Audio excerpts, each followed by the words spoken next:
Virginia Beach, Virginia 1932. American psychic and healer Edgar Cayce, known as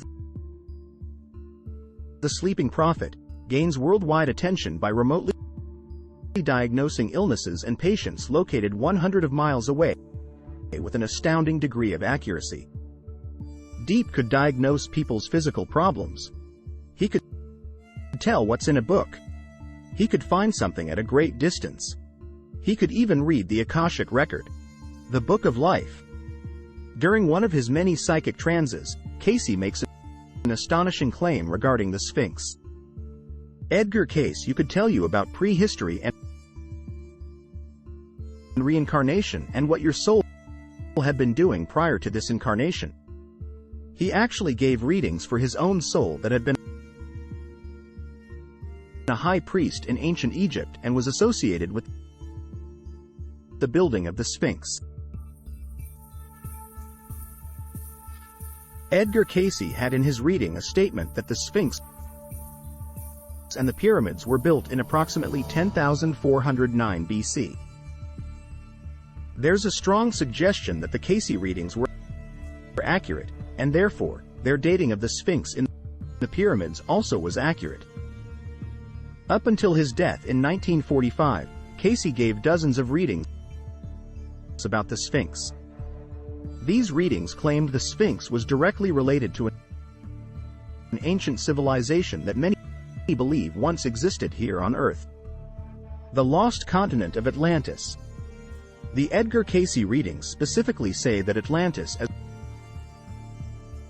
recorded by Plato, was not a myth. He leaked that in information given to him by the Egyptian priesthood and put it into his books, the Timaeus and the Critias.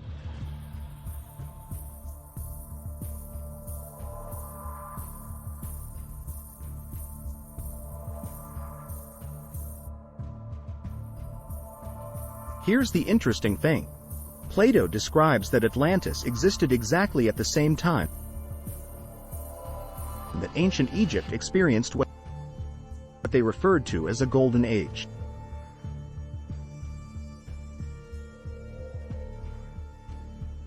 If the Cayce readings about the existence of Atlantis are true, then might the Sphinx actually be a remnant from this advanced civilization? Perhaps further clues to this connection can be found with yet another Cayce prophecy regarding the Sphinx. Cayce dreamed that under the right paw of the Sphinx, there was a chamber at a very specific place that apparently held the whole of records from the lost civilization of Atlantis, which Cayce felt he was a direct part of. When Atlantis was sinking, the Atlanteans were aware of the importance of saving these records. And they also were aware of the need to hide the records of prehistory. If we locate the original Hall of Records, we would be essentially accessing the equivalent of a Google search engine. But it's the Atlantean internet. So the Sphinx is an entry point that could reveal once and for all that humankind is much older on Earth than we thought.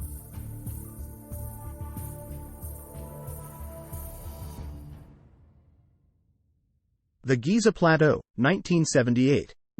45 years after Cayce's reading, the Edgar Cayce Foundation initiates the Sphinx Exploration Project, for the sole purpose of locating secret chambers under the Sphinx that may lead to the of records. They were allowed amazingly to drill holes under the strings to detect this possible chamber.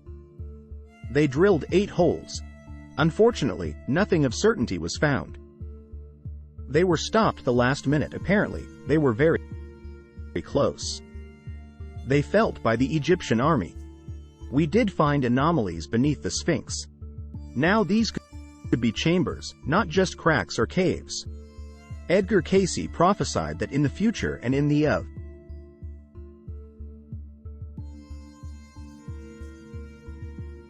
the Hall of Records. One of stories of the Sphinx is that there's a Hall of Records that's being kept there. Certain machines and technology and libraries sealed in a special room. Until the time is right, that we're ready to discover it, and that time may be coming soon. Thank you for watching. Please like, comment, and subscribe.